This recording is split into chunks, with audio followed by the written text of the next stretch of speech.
नबी करीम सल्लल्लाहु अलैहि वसल्लम फरमाते हैं, जिसने सुब्हानल्लाह वल्हम्दुलिल्लाह वला इलाहा इल्लल्लाहु वल्लाहु अकबर कहा तो उसके बारे में रसूल अल्लाह सल्लल्लाहु अलैहि वसल्लम क्या फरमाते हैं कि ये जो कलेमात हैं, ये अल्फाज मुझे पसंद हैं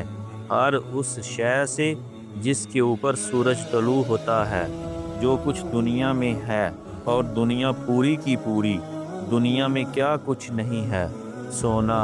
जायदाद, इमारतें, हर एक चीज़। तो हमारे नबी सल्लल्लाहु अलैहि वसल्लम हमें बता रहे हैं कि मुझे ये अल्फाज इतने प्यारे हैं कि जिन चीज़ों के ऊपर सूरज तलू होता है, जिन पर इसकी रोशनी पड़ती है, मुझे उन सब चीज़ों से ये अल्फाज ज़्यादा महबूब हैं।